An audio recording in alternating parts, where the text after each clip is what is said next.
Hello everyone, हामी चाहिँ class 11 म्याथमेटिक्सको application of derivatives हेरिरहेको थियौँ र यसको एरिया बिट्विन द कर्व्सको बारे हेरिरहेको थियौँ हैन। सो अघिल्लो भिडियो तपाईहरुलाई थाहा रहेछ हामीले के को बारे कुरा गर्यौँ। अब यहाँनेरि हामीले अर्को जुन हाम्रो टपिक चाहिँ के छ, find the area bounded by the X axis and the following given curves and ordinates. So अगाडिकोमा नि यही कुरा गरिरहेको थियौँ, यहाँ पनि लगभग त्यही कुराहरू छ। सो पहिलो इक्वेसन के छ, y square is equals to 8ax भनेर हाम्रो इक्वेसन छ। सो यहाँनिर मैले सुरुमा सोलुसन लेखेर थोरै हाम्रो ल्याङ्ग्वेज कस्तो लेख्नुपर्छ त्यो कुरा हेरौँ। The given curve is y square is equals to 8ax यो वान भयो। सो यहाँनिरबाट हामीले के देख्छौँ, यसलाई चाहिँ 0,0 पोइन्टले सेटिस्फाई गर्छ हैन। 0,0 ले सेटिस्फाई गर्छ। यहाँ 0 हाल्यौँ भने यहाँ पनि 0 आउँछ। सो यहाँबाट के बुझ्न सक्छौँ, सपोज मैले यो इक्वेसन बनाए अरे यसरी प्लट गर्यो भने यो इक्वेसन चाहिँ यस्तो फर्मको आउँछ, ठीक छ। सिमेट्रिकल टु एक्स एक्सिस, यसरी सिमेट्रिकल टु एक्स एक्सिस वाला फर्ममा आउँछ हैन। र यहाँनिर 4a र 0 मा सोधेको छ, मान्छे ordinate at the point 4a 0 भनेको यो पोइन्ट 4a, 0 हो भने यहाँनिर यसरी कर्भ, सरी यहाँ तल त बनाएको छैन। सो यो पोइन्टसम्म बनायो। अब यसको एरिया भेट भनेर सोधिरहेछ। सो यो कर्भले ओरिजिनमा छुन्छ हैन, यो कुरा तपाईले लेख्नु पर्यो clearly. The point 0,0 satisfies the equation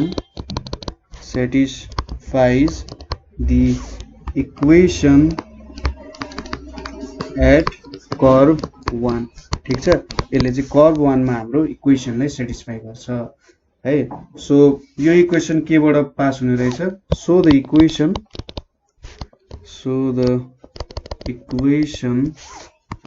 passes through origin, ठीक छ। So the equation passes through origin हैन, ओरिजिनबाट पास हुने भयो। सो हाम्रो कर्भ के हुने भयो त, एउटा 0 र 4a मा बाउन्ड हुने भयो हैन। हामीले यति भ्यालु भेट्नु पर्ने भयो, ठीक छ। y square is equals to 8ax and the ordinate at point यति छ भनेपछि हाम्रो कर्भ यहाँनेरि बाउन्डेड हुने भयो। सो हामीले यसको भ्यालु कसरी भेट्न सक्छौँ भने, so the required area is, so the required, पुरानै टेक्निक हो, रिक्वायर्ड एरिया भनेको कति हुन्छ त 0 to 4a y dx। अब 0 to 4a गरेपछि y को भ्यालु के छ 8ax छ, यहाँनिर dx छ, यहाँनिर कति आयो त, अब 8a लाई बाहिर निकालौँ, 8a बाहिर आयो, यहाँनिर 0 to 4a x 1/2 dx छ हैन। रुट अन्डर 8 लाई 2√2 लेख्न सकिन्छ, यहाँ रुट a भयो, यतापट्टि के भयो त x 1/2 + 1, यतापट्टि 1/2 + 1 भयो, 0 to 4a भयो हैन। अब is equals to 2√2 root a। अब यसलाई यतापट्टि लग्यो भने 2/3 हुन्छ यहाँनिर हैन। 1/2 + 1 भनेको कति हुन्छ 3/2, यता जाँदा 2/3। सो यहाँनिर अब x 3/2 छ, यहाँनिर 4a 0 छ हैन, यहाँनिर 4√2 बाइ यहाँ 3 छ, यहाँ रुट a पनि छ, यतापट्टि के आयो अब 4a 3/2 माइनस 0 आइपुग्छ। सो यहाँनिर के हुने भयो त 4√2 रुट a 3। सो यहाँनिर 2 स्क्वायर 3/2 भयो, एउटा a 3/2 भयो हैन त। सो यो काट्यो भने चाहिँ हाम्रो कति आयो 8, यहाँनिर 4 × 8 × √2 अनि यहाँ a स्क्वायर आउँछ, किनभने a 1/2 × a 3/2 भनेको a 1 + 3/2 यो a स्क्वायर आउँछ, यहाँनिर कति छ 3 छ भ्यालु। सो हाम्रो आन्सर कति आउने भयो 32√2/3 a स्क्वायर आयो। हाम्रो पुरानो क्वेसन जस्तै हो, धेरै केही नयाँ कुराहरू छैन, त्यो कुराहरू बुझ्नुपर्ने हुन्छ। तर यहाँनिर मेन इम्पोर्टेन्ट एउटा कुरा के छ भने हामीले कर्भ बनाउन चाहिँ सिक्नुपर्ने हुन्छ र कस्तो खालको कर्भ हो त्यो कुराहरू हामीले बुझिनौँ भने यहाँनिरको प्रब्लमहरूले हामीलाई थोरै टेन्सन दिन सक्छ। सो सुरुमा क्वेसन चाहिँ बुझ्नु पर्यो है। यहाँनिर प्रब्लम्सले के भनिरहेछ, y square is to 8ax and ordinate at point यति दिएको छ। ओर्डिनेट दियो भने चाहिँ यसले के बुझ्नु पर्यो भने एउटा जुन पोइन्ट दिएको छ त्यहाँसम्म हामीले भ्यालु भेट्नु पर्ने हो है। 4a, 0 भ्यालु भेट्नु पर्ने। तर कहाँदेखि भ्यालु भेट्नु पर्ने त्यो कुरा पनि हामीले थाहा पाउनु पर्ने हुन्छ। ठीक छ।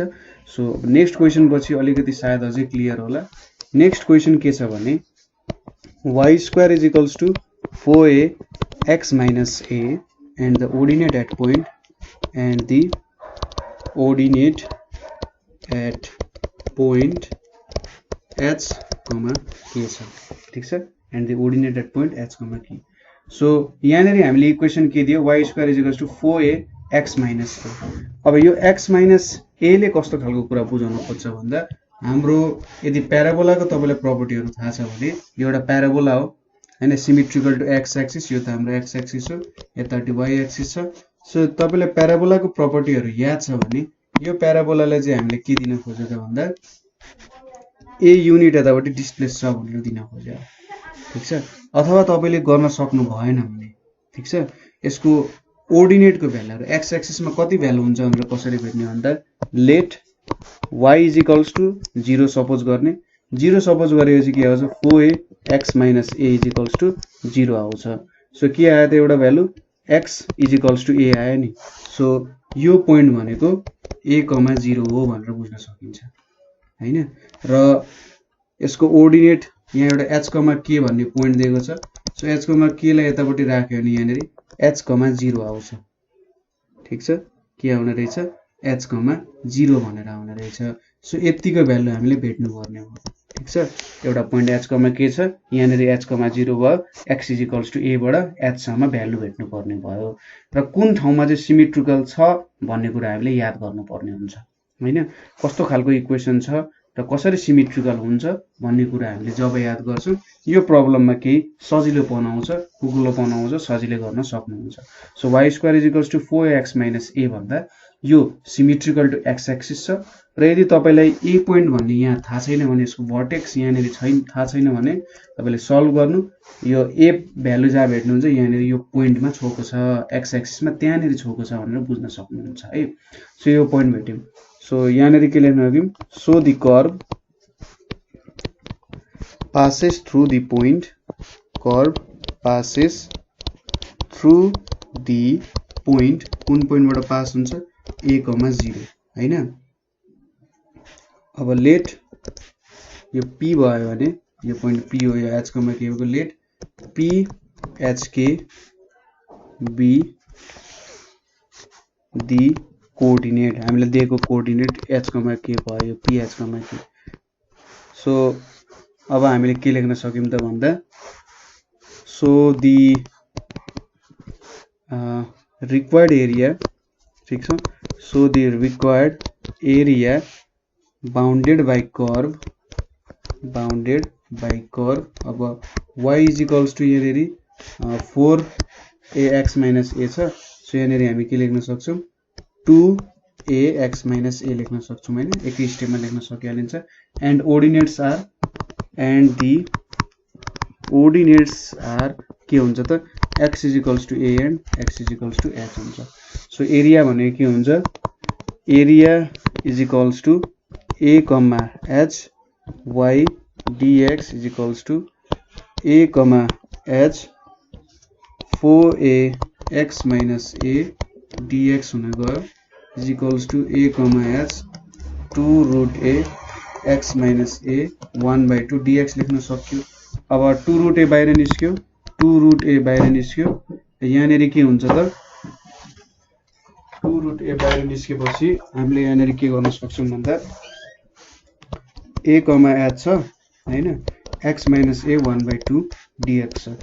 अब हाम्रो फर्मुला एउटा इन्टिग्रेसन गर्ने ax plus b power n को फर्मुला हामी यहाँ युटिलाइजेसन गर्न सक्छौं। सो 2 root a यहाँनेरि x minus a 1/2 plus 1 यतापट्टि 1/2 plus 1 यहाँ a, h छ। ठीक छ। सो अब 2 root a मैले यहाँ 3/2 आउँछ, यतापट्टि 2/3 लगिदिए, यहाँनेरि x minus a 3/2 h a छ। सो भ्यालु पुट गरेपछि 4 root a यहाँनेरि by 3 भयो, यहाँनेरि h minus a by 3/2 minus a minus a 3/2 हुन जान्छ। र के भ्यालु आयो त 4 root a by 3 h minus a 3/2 आउनु भयो ठीक छ। सो यहाँनेरि हामीले एरिया दुईटा कर्व बीच भेट्नु पर्ने हो। एउटा कर्व भनेको हाम्रो यो आफ्नै एक्स एक्सिस हुन्छ र जहिले एरिया भेट्दाखेरि हाम्रो एउटा लिमिटेड एरिया भेट्न सक्छौं हैन। इन्डिफाइनाइट इन्टिग्रल गर्दाखेरि त्यो एउटा जेनरल एरिया जस्तो भयो, तर डिफाइनाइट इन्टिग्रल गर्दाखेरि चाहिँ हामीले सर्टेन पोइन्ट्सहरु हुनुपर्ने हुन्छ, एउटा सर्टेन एरियाको भ्यालु भेट्न खोजिरहेको हुन्छौं हैन। सो यहाँनेरि त्यही भएर हामीलाई दुईटा पोइन्ट चाहिन्छ, बाउन्ड गर्नु पर्यो, एउटा पोइन्टले त बाउन्ड गर्न सकिन्न, सो दुईटा पोइन्ट चाहिने हुन्छ हैन। अब next question, x square is equals to 4by and the ordinate at point के छ त b, 0 छ। सो यसले के सोध्यो, हामीसँग एउटा equation x square is equals to 4by छ र ओर्डिनेट चाहिँ एउटा पोइन्ट b, 0 मा छ। सो सुरुमा यो कर्वको इक्वेसन लेखौं। हामीसँग एउटा पोइन्ट त छदैछ b, 0। जेनरली हामीलाई कस्तो पोइन्ट दिएको हुन्छ भने त्यो हाम्रो सपोज यो एक्स एक्सिस को पोजिटिभ तिर हामी हिडिरहेको छौं भने जुन हाम्रो लास्ट पोइन्टमा जुन एरिया भेट्नु पर्ने हुन्छ नि त्यो पोइन्ट तिर हुन्छ। सपोज यतिको एरिया भेट्नु पर्ने छ भने हामीले यो शेडेड एरियाको हामीले जेनरली यो स्टार्टिङ पोइन्ट दिएर आउँदैन, तर एन्ड पोइन्ट दिए जस्तो हुन्छ। त्यो कुरा चाहिँ तपाईले याद गर्न सक्नुहुन्छ।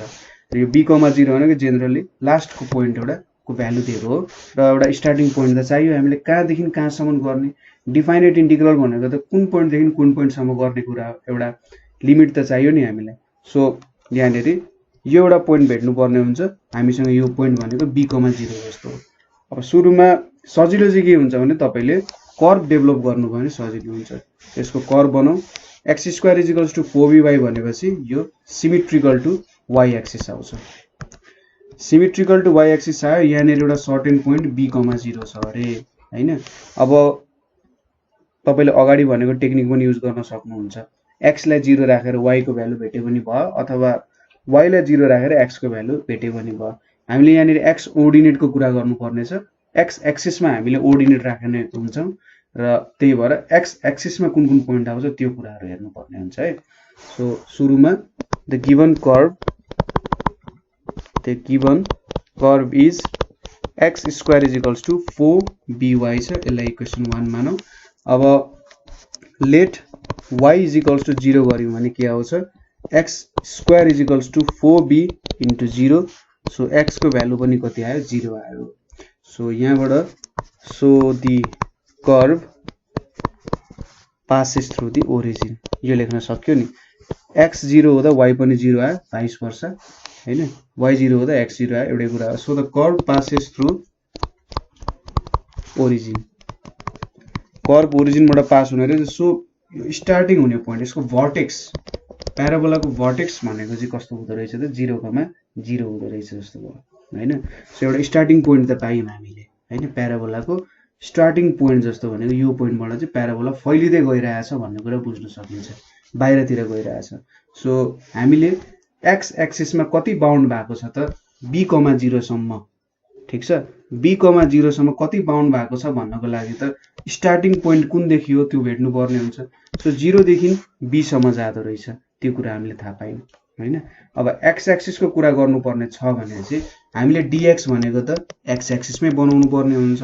हामीले dy त बनाउने होइन नि त, हामीलाई त x एक्सिसमा ओर्डिनेट दिएको छ भने हामीले x एक्सिस तिरै बनाउनु पर्यो, y एक्सिस तिर बनाए भएन। यहाँनिर त हामीले dy भेट्छौं, तर dx चाहिएको हामीलाई। र क्वेशनले पनि हामीलाई के सोधिरहेछ भन्दा find the areas bounded by x axis and the following given curves and ordinates. तपाईलाई यदि यस्तो नसोधी सिधै क्वेशन सोध्या भए तपाईले जतातिरबाट गर्दा पनि केही फरक पर्दैन, तर क्वेशनले नै तोकेर के भनेको छ भने ओर्डिनेट्स दिएको छ है, ओर्डिनेट्सबाट चाहिँ भेट्नु भनेर दिएको छ। सो तपाईले ओर्डिनेट्स चाहिँ युज गर्नु पर्यो। ओर्डिनेट्स युज गर्नु भनेको x एक्सिस को युज गर्नु हो। x एक्सिस को युज गर्नु भनेको यहाँनेरि x एक्सिसमा हामीले सानो सानो के गर्नु पर्यो त इन्टरभल डेभलप गर्नु पर्यो। dx dx dx dx develop गर्दै एकदम इन्फिनिट नम्बरमा हुन्छ त्यसरी सोच्ने हैन। कुनै दुईटा रियल नम्बर बिच त इन्फिनिट वटा भ्यालुज हुन्छ नि, हो त्यस्तै कुरा हो। यहाँ पनि एकदम धेरै dx को भ्यालुजहरु छ भनेर हामीले यहीँनेरि लिनु पर्ने हुन्छ है।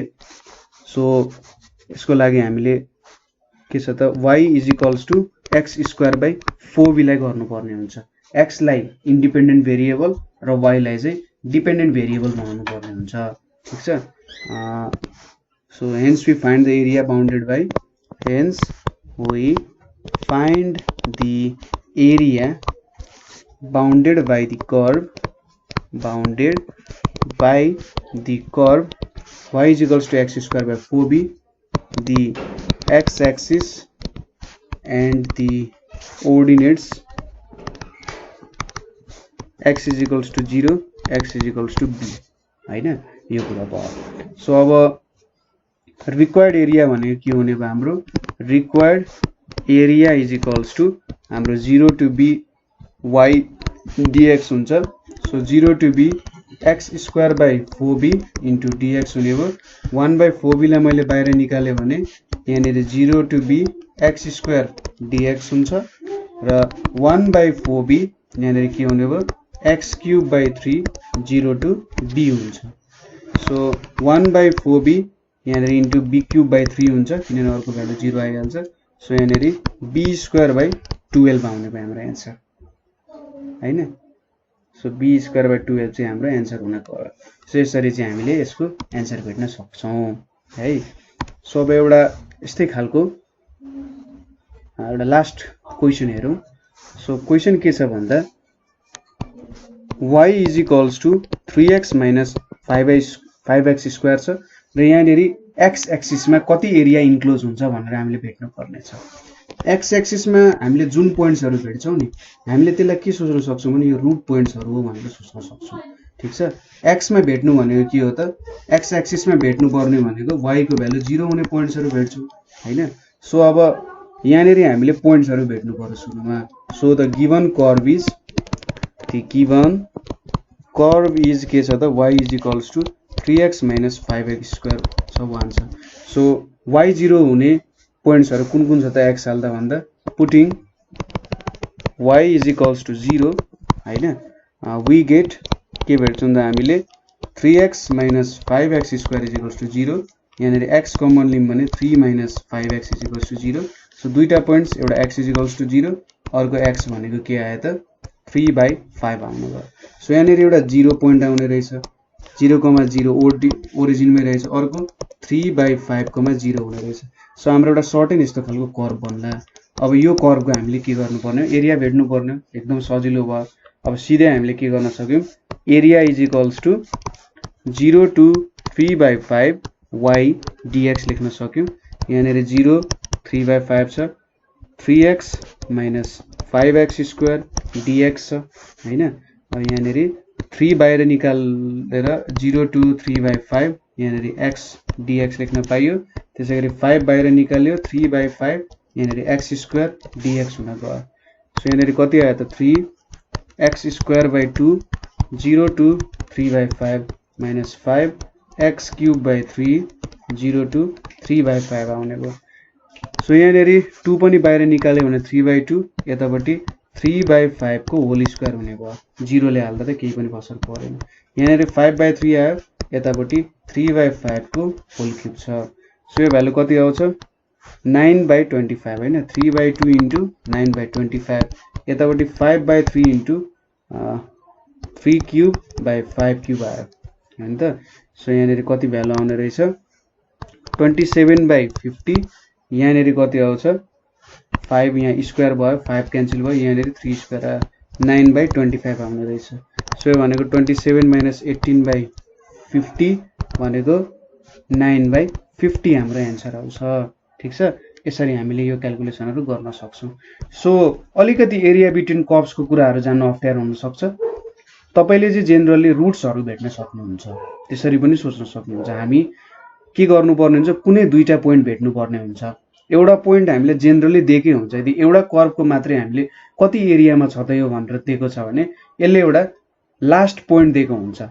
ठीक छ लास्ट पोइन्ट दिएको हुन्छ अथवा यहाँ जस्तो के हुन सक्छ एउटा यस्तो इक्वेसन दिएको हुन्छ जसले हामी फर्स्ट पोइन्ट लास्ट पोइन्ट भेट्न सक्छौं हैन नभए यहाँ माथि त के हुन सक्छ यदि यस्तो गरेन भने त कुन पोइन्टमा भेट्नु पर्ने हो थाहा हुँदैन हामीलाई यस्तो कर्व दियो भन्दा जो दुईटा पोइन्ट हामीले भेट्न सक्यौं नि सो यस्तो क्वेशन जुन हामीले हेरिरहेका छौं यहाँनिर चाहिँ एउटा लास्ट पोइन्ट दिएकै हुन्छ यो क्वेशनमा चाहिँ generally first point last point भेट्न सकिन्छ भन्ने कुरा हो र त्यो एउटा बाउन्डेड हो यसले के भन्न खोजिरहेको छैन भन्दा यतिमा मात्रै हाम्रो कर्व सीमित छ भनेर भन्न खोजे होइन, तर यसले एक्स एक्सिसमा चाहिँ कति कर्वहरू निकाल्न सकिन्छ त त्यो भ्यालुसम्म भन्छ।